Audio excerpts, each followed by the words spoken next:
Mas e a gente aqui da agricultura orgânica? Como que a gente vai utilizar isso se a gente não utiliza essas moléculas e eu preciso também fazer o meu controle das plantas daninhas, né?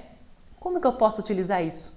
Eu sei que a planta precisa de luz para se desenvolver.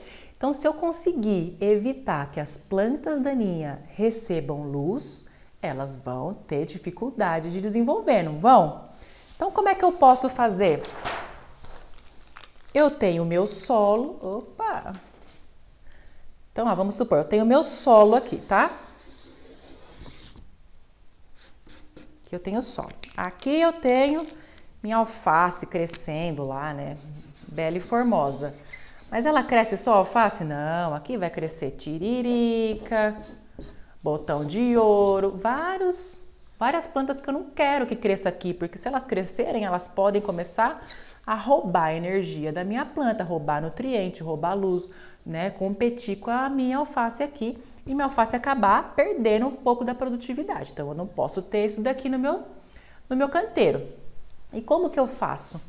As sementes dessas plantas daninhas, invasoras, né, espontâneas, chame como você quiser, elas estão aqui, ó, no solo, essas sementes. Quando elas encontram condições ideais, elas vão germinar e vão crescer. Mas se eu bloquear a luz, elas vão ter dificuldade. Como que eu bloqueio a luz? Eu venho com uma cobertura morta. Então, a luz que antes chegava nela,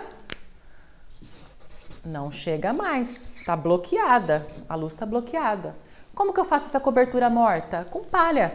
Você pode pegar uma poda de uma grama e colocar aqui em cima, poda de qualquer coisa, ou então você pode plantar alguma cultura que seja boa em cobertura de solo, né? Por exemplo, as gramíneas, né?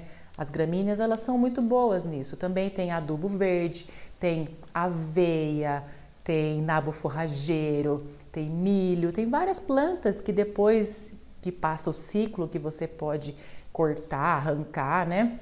Deixar ela secando aqui em cima, ela vai cobrir. Se eu cubro aqui, não vai ter sol chegando. Mas a planta, igual a tiririca, né? Você já arrancou uma tiririca? A hora que você arranca, aí fala assim, tem que arrancar a tiririca com a batatinha. Por quê? Tem a raiz, né? A tiririca tem uma batatinha, que é uma reserva energética, né? E tem a raiz, tá? Então, se você arrancar a tiririca, você tem que arrancar com isso daqui, senão ela brota de novo.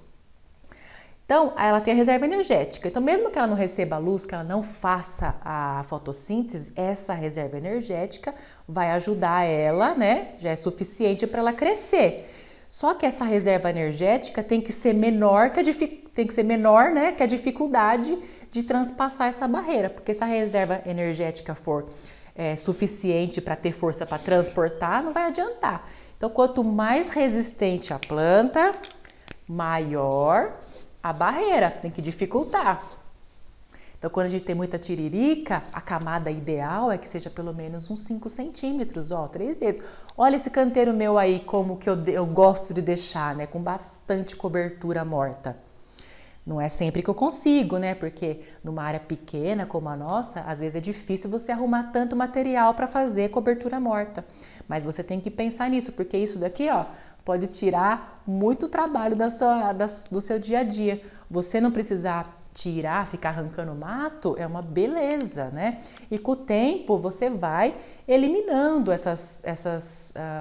usando essa prática aqui, você vai eliminando essas sementes que estão aqui, você vai eliminando a grande quantidade. No começo você vai ter bastante, mas depois você vai diminuindo bastante, vai diminuindo seu serviço também.